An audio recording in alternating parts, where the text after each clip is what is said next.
श्री स्वामी समर्थ. नमस्कार मित्रांनो, 17 मार्च 2025 सोमवार फाल्गुन मासातील संकष्टी चतुर्थीच्या दिवशी करा एक जोडी लवंगाचा हा एक उपाय. भगवान श्रीहरी विष्णू यांच्या आशीर्वादाने जीवनातील सर्व कष्टांपासून तुम्हाला त्वरित मुक्ती मिळेल. तुमच्या सर्व मनोकामना पूर्ण होतील आणि मित्रांनो, आनंदाने तुमचे घर भरून जाईल. बनाल तुम्ही करोडपती. कारण मित्रांनो, यावेळी सोमवारी फाल्गुन मासातील संकष्टी चतुर्थीच्या दिवशी अनेक शुभयोगांची निर्मिती होत आहे, जे की अनेक वर्षांनी आला आहे. म्हणूनच मित्रांनो, या दिवसाचे महत्त्व खूप मोठे आहे आणि या दिवशी तुम्हा सर्वांनी हा एक जोडी लवंगाचा उपाय नक्की करायला पाहिजे. उपाय जाणून घेण्यापूर्वी आपण संकष्टी चतुर्थीबद्दल सविस्तर माहिती जाणून घेऊयात. संकष्टी गणेश चतुर्थीचे व्रत केव्हा धारण केले जात आहे, आपण व्रताच्या शुभ मुहूर्ताविषयी जाणून घेणार आहोत. या दिवशी चंद्रदर्शन आणि चंद्रोदयाचे काय वेळ आहे, या दिवशी काय करावे, तर चला प्रथम या सर्व गोष्टींबद्दल जाणून घेऊया. प्रत्येक महिन्यात कृष्ण पक्ष आणि शुक्ल पक्षाच्या चतुर्दशी तिथीला दिवशी गणेश चतुर्थीचे व्रत धारण केले जाते. कृष्ण पक्षात येणाऱ्या चतुर्थीला संकष्टी चतुर्थी आणि शुक्ल पक्षात येणाऱ्या चतुर्थीला विनायक चतुर्थी असे म्हटले जाते. प्रत्येक व्रताचे स्वतःचे विशेष महत्त्व मानले गेले आहे. फाल्गुन महिन्यातील चतुर्थीला व्रत धारण केल्याने सर्व प्रकारच्या दुःख आणि संकटांचे निवारण होते. तसेच हे संतान प्राप्तीचे व्रत मानले जाते. हे व्रत धारण केल्याने संतती सुखाची प्राप्ती होते आणि सर्व प्रकारचे विघ्न व क्लेशांचा नाश होतो. सुख आणि समृद्धी ही प्राप्त होते. या दिवशी विशेषतः भगवान गणेशजींच्या विकटनामक स्वरूपाची पूजा करावी. आता संकष्टी चतुर्थी व्रताच्या शुभ मुहूर्ताबद्दल जाणून घेऊया. फाल्गुन मास कृष्ण पक्षाची चतुर्थी तिथी प्रारंभ 17 मार्च 2025 सोमवारी सायंकाळी 7:34 समाप्ती 18 मार्च 2025 मंगळवार रात्री 10:10 चंद्रव्यापिनी तिथीनुसार हे व्रत चंद्रोदय व्यापिनी मानले जाते. जर व्रत 2 दिवस असेल तर पहिल्या दिवशी व्रत करणे योग्य असते. त्यामुळे सर्व भक्तजन 17 मार्च 2025 सोमवार रोजी संकष्टी चतुर्थीचे व्रत धारण करतील. तथापि 18 मार्चलाही चंद्रोदयाचा वेळ उपलब्ध होईल, पण सर्व भक्तांनी 17 मार्चलाच व्रत करावे.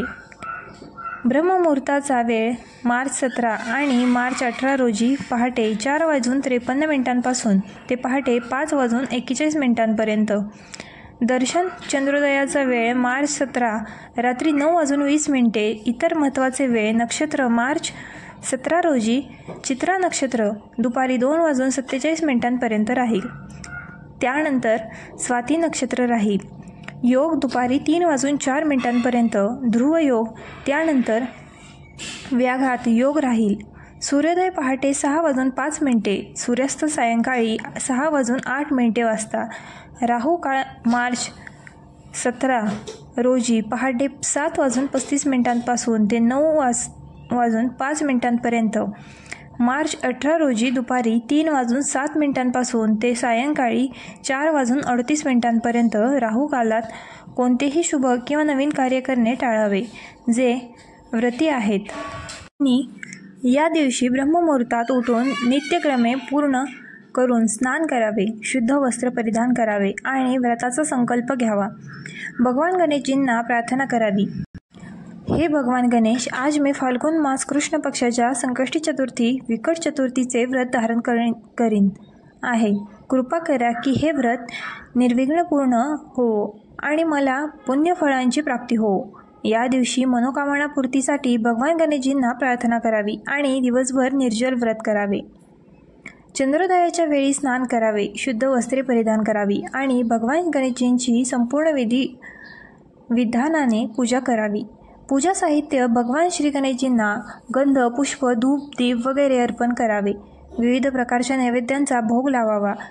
पाणी आचमन करावे आणि मुखशुद्धीसाठी पान, सुपारी, लवंग, वेलदोडा अर्पण करावे. कथा श्रवण करावी आणि हवन करावे. विशेष विधी: या दिवशी शुद्ध गाईच्या तुपासह बिजोरी लिंबाचा हवन केल्याने निसंतान स्त्रियांना संतान सुखाचा आशीर्वाद मिळतो. ब्राह्मणांना भोजन द्यावे. पंचगव्य गाईचे शेण, गोमूत्र, दही, दूध आणि तूप यांचे सेवन करावे, ज्यामुळे अनंत पुण्य मिळते. चंद्रदेवाला कच्चे दूध किंवा पाण्याचा अर्घ्य अर्पण करावा आणि प्रार्थना करावी की हे व्रत निर्विघ्न संपन्न हो. व्रताचे नियम: भगवान गणेशजींसोबत चौथ मातेची पूजा करावी, शुद्धता आणि सात्विकतेचे पालन करावे, दिवसभर उपवास करावा. जे उपवास धरू शकत नाहीत त्यांनी एक वेळ फळाहार ग्रहण करावा. दिवसभर संयम बाळगावा. राग करू नये, कुणाविषयी ईर्ष्या किंवा द्वेष ठेवू नये, तामसिक वस्तू नशिल्या पदार्थांचे सेवन करू नये. शक्यतो भगवान गणेशजींच्या मंत्राचा जप करावा. ओम श्री गणेशाय नमः, ओम गणपते नमः या मंत्रांचा जप केल्याने भगवान गणेश अत्यंत प्रसन्न होतात आणि भक्तांचे सर्व प्रकारचे दुःख आणि क्लेश दूर करतात.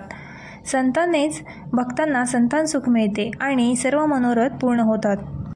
आता आपण 2 जोडी लवंगाचा उपाय पाहूया. तर मित्रांनो, हा उपाय कसा करायचा, केव्हा करायचा, कुठे करायचा आणि उपाय करताना कोणत्या गोष्टींचे लक्ष ठेवायचे, ही सर्व माहिती आम्ही तुम्हाला या व्हिडिओमध्ये देणार आहोत.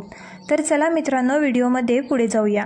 पहा, हा दिवस इतका खास असतो, इतका महत्त्वपूर्ण असतो की पाहण्यात आले आहे की कधीकधी मोठ्या पूजापाठ अनुष्ठानांनी ज्या मनोकामना पूर्ण होत नाहीत त्या 17 मार्च 2025 सोमवार फाल्गुन मासातील संकष्टी चतुर्थीच्या दिवशी एका छोट्या उपायाने तुमच्या सर्व मनोकामना पूर्ण होतात. खूप लोकांनी हा उपाय करून पाहिला आहे आणि त्यांना या उपायाचा फळ मिळालंच आहे. जर तुम्ही देखील हा उपाय 17 मार्च 2025 सोमवार फाल्गुन मासातील संकष्टी चतुर्थीच्या दिवशी करायचा विचार करत असाल तर हा उपाय आधी चांगल्या प्रकारे समजून घ्या. ऐका, त्यानंतर करा. तुम्हाला या उपायाचं फळ नक्कीच मिळेल आणि या उपायाने तुमच्या घरात कोणत्याही प्रकारचे दुःख आणि समस्या असली तरी ते दूर होईल. तुम्हाला याचे कारणही कळत नाही की ही समस्या कोणत्या कारणांमुळे चालू आहे. त्याचे कोणतेही कारण असू शकते, जसे की पितृदोष असू शकतो किंवा कोणत्याही प्रकारचा मंगळदोष असू शकतो. आणखी बरेच दोष असतात, काहीही असू शकते, परंतु तुम्हाला या उपायासाठी दोष शोधण्याची गरज नाही. 17 मार्च 2025 फाल्गुन मासातील संकष्टी चतुर्थीच्या दिवशी हा एक जोडी लवंगाचा उपाय तुम्ही सर्वांनी करावा. मित्रांनो, आता समजून घेऊया की हा उपाय कोणत्या वेळेस करायचा आहे. तर पहिली गोष्ट मित्रांनो, एक जोडी लवंगाचा उपाय कोणासाठी आहे? पहा, येथे थेट गोष्ट सांगायची आहे की ही एक जोडी लवंगाचा उपाय का केला जातो आहे.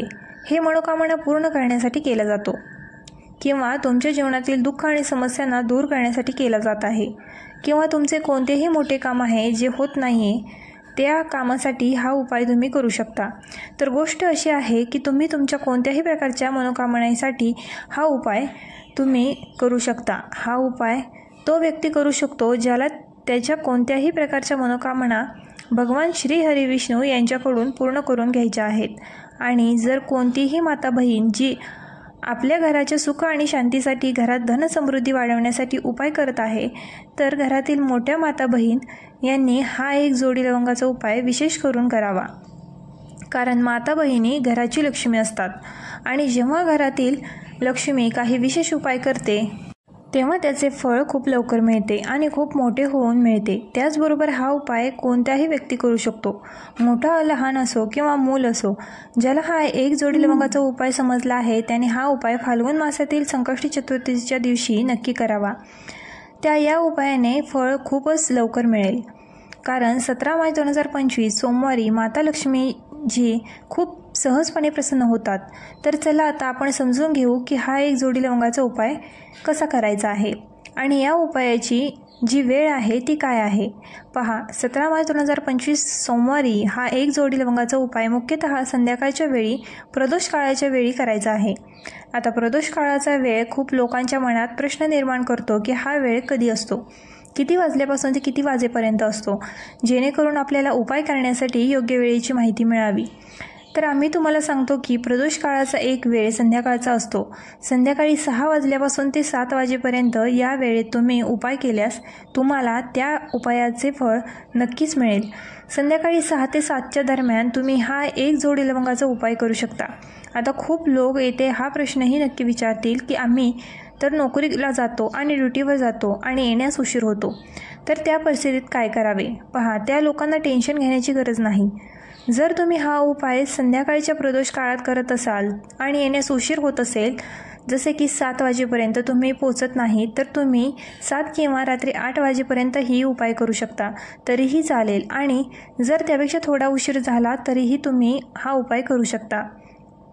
कारण 17 मार्च 2025 सोमवार हा दिवस वर्षभरात एकदाच येतो. म्हणून जेव्हा तुम्हाला संधी मिळेल तेव्हा हा उपाय नक्की करा. फक्त प्रयत्न करा की तो वेळेतच करावा. पण कोणत्याही कारणामुळे तो न करू शकत असाल तर थोडा उशीर होऊनही करू शकता. तुम्हाला उपायाचे फळ नक्की मिळेल. जेव्हा सोमवारचा दिवस असेल तेव्हा तुम्हाला फक्त एक जोडी लवंगाचा उपाय करायचा आहे. यामुळे तुम्हाला जीवनात धनवैभवाच्या समस्या दूर होतात. जर तुम्ही रुपये पैशांसाठी खूप चिंतित असाल तर आर्थिक तंगी चालू असते. अनेक वेळा खूप प्रयत्न करता, मेहनत करता, पण तुम्हाला धन मिळत नाही. तुम्ही मेहनत करूनही यशस्वी होत नाही. व्यापारात अपयशी ठरता, नोकरी मिळवण्याच्या प्रयत्नात अपयशी ठरता. कोणत्याही कार्यात जर तुम्ही अपयशी होत असाल किंवा धनाची हानी होत असेल तर तुम्ही हा छोटा उपाय या सोमवारी नक्कीच करायला हवा. व्हिडिओ आवडला असल्यास आपल्या ग्लो मराठी चॅनलला लाईक, शेअर आणि सबस्क्राईब करायला विसरू नका.